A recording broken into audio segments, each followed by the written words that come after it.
नमस्कार दोस्तों, एक बार पुनः स्वागत है आप सभी का हमारे चैनल में। उम्मीद करता हूँ आप सभी स्वस्थ होंगे।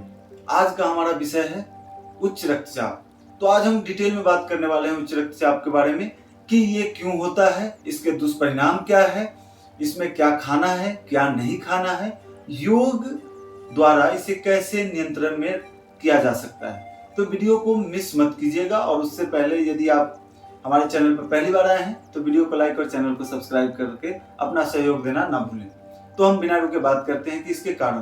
दोस्तों, ये जेनेटिक यानी कि आपके परिवार में किसी को अगर उच्च रक्तचाप की समस्या है तो उनसे आ सकता है। खराब जीवन शैली, बढ़ते उम्र और तनावग्रस्त जीवन के कारण भी होता है। इसके दुष्प्रभाव heart failure, heart attack, kidney failure, आंख की रोशनी चला जाना, यादाश्त जैसी समस्याओं का सामना करना पड़ सकता है। अब इसमें क्या खाना है? दोस्तों, आपको उच्च रक्तचाप को नियंत्रण में रखने के लिए नींबू, संतरे, आंवला जैसे सिट्रिक एसिड वाले फलों का सेवन करना अति लाभदायक माना जाता है। और क्या नहीं खाना है? मैदा, चीनी और नमक, इन तीनों चीजों से बने हुए जितने भी खाद्य पदार्थ होते हैं उनसे जितनी दूरी बना के रखेंगे आप उतने ही स्वस्थ रहेंगे। उसके अलावा बाहर से आने वाले खाद्य पदार्थ जैसे बंद डिब्बे में या फिर पिज्जा, बर्गर इत्यादि जो भी हैं उसको बिल्कुल अवॉइड करें या ना खाएं। या तले हुए भोजन जैसे कि ज्यादा तैलीय या मसालेदार भोजन ना करें।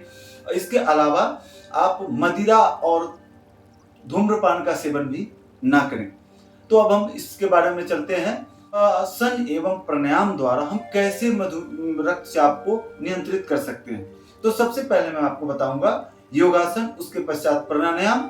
लेकिन अब आपको यहाँ पे बता दें कि जैसा कि मैं सभी वीडियो में आपको बताते आता हूँ कि योग करने से पहले पेट साफ, साफ सुथरा वातावरण और जो भी सावधानियां बताई जाती है। यदि आपका रक्तचाप चरम सीमा पर है यानी जरूरत से ज्यादा बढ़ा हुआ है तो मैं आपसे यही निवेदन करूंगा कि पहले डॉक्टर से सलाह लें और जब एक नियंत्रण में हो तब योगासन को करें, आपको बहुत लाभ मिलेगा। तो अभी शुरू करते हैं योगासन के। तो सबसे पहले हम करेंगे पश्चिमोत्तानासन। उसके लिए इस प्रकार से दंडासन में बैठ जाएंगे और लंबी गहरी श्वास भरते हुए दोनों हाथ को इस प्रकार से ऊपर उठाएंगे और श्वास छोड़ते हुए आगे आ जाएंगे। ये जो अभ्यास है इसे पश्चिमोत्तानासन कहते हैं। ध्यान रखें कि यदि आपको स्लिप डिस्क की शिकायत है तो आप इस अभ्यास को ना करें। बाकी आप जितना झुक सकते हैं उतना, तो इस अभ्यास को भी आप रोजाना 10 बार फिर श्वास भरते हुए ऊपर। अब यहाँ पे एक समस्या आती है कि कितना समय रुकना है। हमें यहाँ पे 15 सेकंड कम से कम होल्ड करना है इस अवस्था में। इसके बाद फिर लंबी गहरी श्वास भरते हुए वापस आ जाना है इसमें। इसके बाद हम करेंगे लेट के किए जाने वाले आसन, जिसमें हमारा सबसे पहला आसन होगा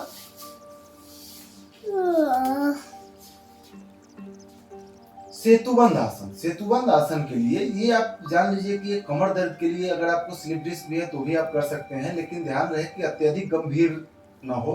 तो उसके लिए दोनों पैर को सबसे पहले फोल्ड करिए और दोनों हाथों को इस प्रकार से रखें। इसके कई वेरिएशंस हैं। एक वेरिएशन ये है कि आप एंकल ज्वाइंट को पकड़ लीजिए और इस तरीके से हिप को उठा दीजिए। और दूसरा वेरिएशन ये है कि अगर आप ऐसे करने में असमर्थ है खुद से ही, तो इस प्रकार से आप इसको सपोर्ट दे सकते हैं। ब्रिज पोज इसे कहा जाता है।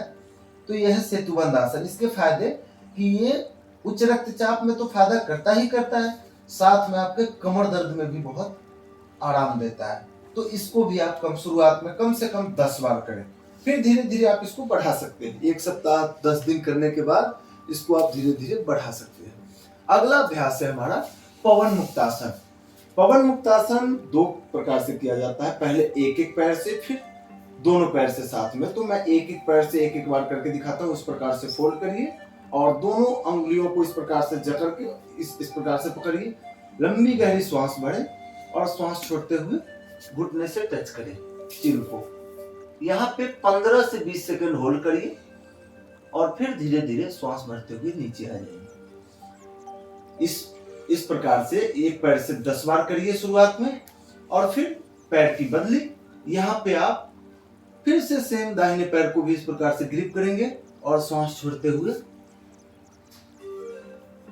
अब दाहिने पैर से भी आप 10 बार करेंगे और पुनः जब 10 बार हो जाने के बाद आप दोनों पैर को फोल्ड करिए और इस प्रकार से दोनों पैर को ग्रिप करिए, लंबी गहरी श्वास भरिए और श्वास छोड़ते हुए वापस नीचे, श्वास छोड़ते हुए ऊपर, वापस नीचे। इसे भी आप शुरुआत में 10 बार करें। 10 बार करने के बाद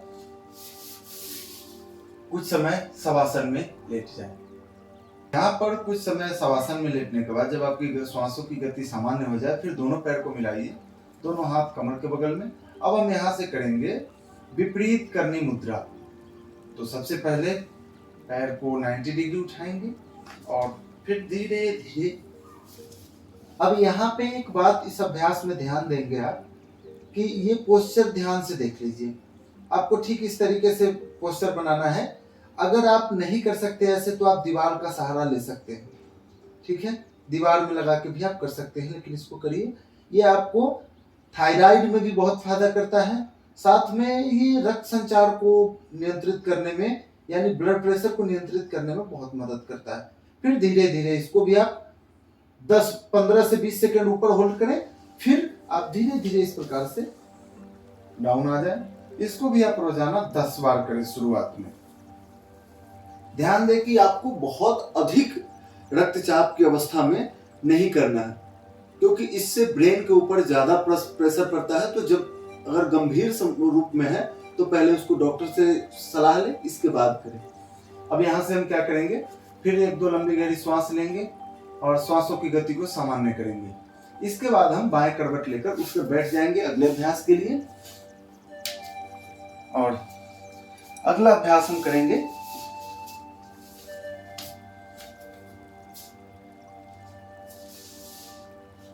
अधोमुखो स्वानासना, या जिसको पर्वतासन कहते हैं। तो पर्वतासन करने के लिए लंबी गहरी श्वास भरें और इस प्रकार से दोनों हाथों को आगे ले आए और पंजे के ऊपर ये आ जाए। ये इसे पर्वतासन भी कहते हैं और दूसरी भाषा में इसे अधोमुखो स्वानासना भी कहते हैं। तो इस तरीके से आप इसको भी 10 बार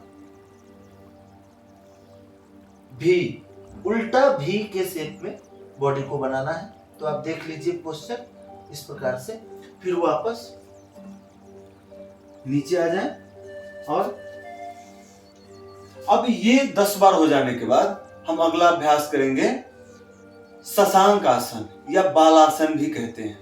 शशांक आसन करने के लिए या बालासन, जो भी आप भाषा में समझ सकते हैं वो समझिए।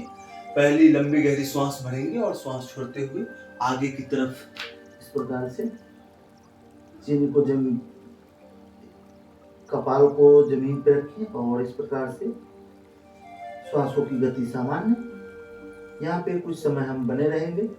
ये आसन आपको तनाव, दबाव, जैसा कि मैंने शुरुआत में आपको बताया था कि हाइपरटेंशन, बीपी का दूसरा नाम हाइपरटेंशन भी कहा जाता है।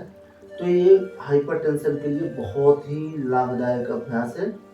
आप इसको नियमित करें 5 मिनट, तो आपको बहुत लाभ मिलेगा। इसके बाद हम करेंगे शवासन। दोस्तों, शवासन आप 1 मिनट, 2 मिनट या 5 मिनट कर सकते हैं।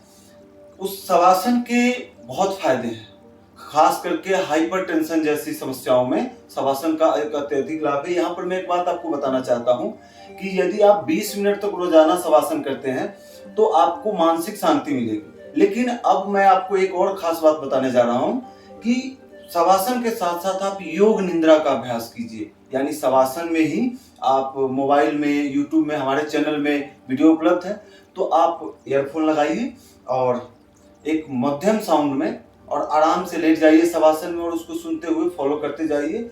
आपको बहुत ही ज्यादा फायदा होगा हाइपरटेंशन में। तो हम यहाँ पर शशांक आसन को भी लगभग 5 मिनट का अभ्यास करेंगे।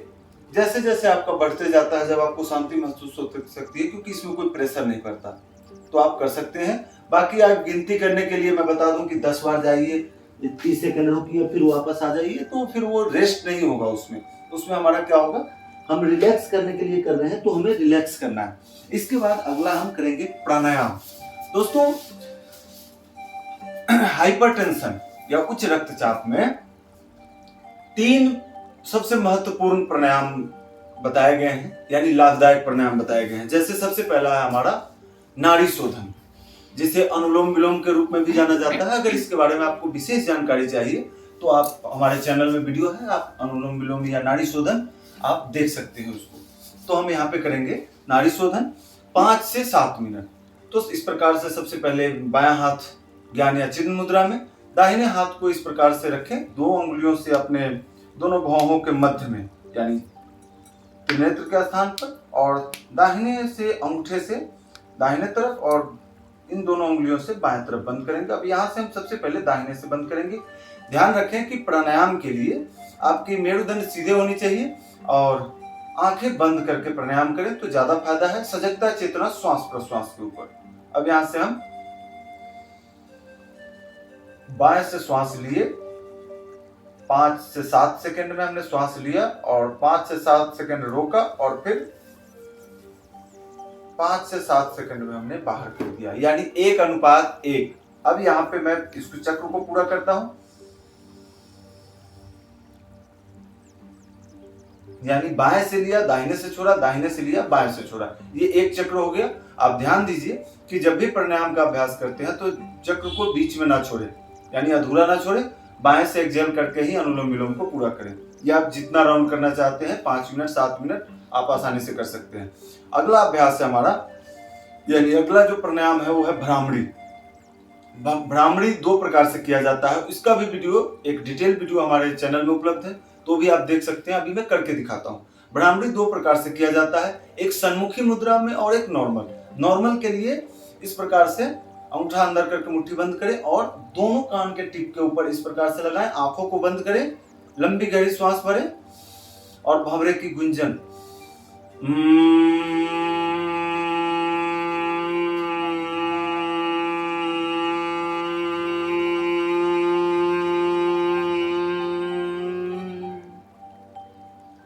ये हो गया नॉर्मल मुद्रा में। और दूसरा हम करेंगे सन्मुखी मुद्रा में। तो सन्मुखी मुद्रा के लिए अंगूठा को इस प्रकार रखेंगे, आंखों को उंगली, कलमे वाली उंगली आंखों के ऊपर, इसके बाद बीच वाली उंगली दोनों नाक के साइड में, दोनों रिंग फिंगर मूंछ के ऊपर और सबसे छोटी उंगली इस प्रकार से ठुड्डी के बीच में। अब यहाँ से हम लंबी गहरी श्वास भरेंगे।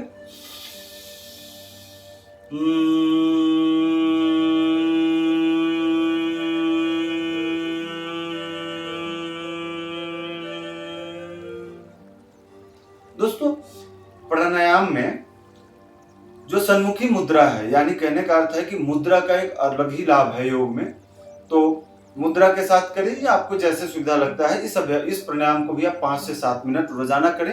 हाइपरटेंशन के लिए भी ये बहुत लाभदायक है। अगला अभ्यास है हमारा चंद्रभेदी प्राणायाम। चंद्रभेदी प्राणायाम यानी कि शरीर में ठंडापन लाना। तो उसके लिए हम क्या करेंगे, सिंपल सा तरीका है, बाएं अपने नासिका के दाहिनी तरफ को, इसे चंद्र स्वर कहा जाता है और इसे सूर्य स्वर कहा जाता है। यानी इस नासिका से श्वास लेने से हमारे शरीर में गर्मी बढ़ती है और इस नासिका से लेने से शरीर में ठंडी बढ़ती है। तो हम यहाँ पे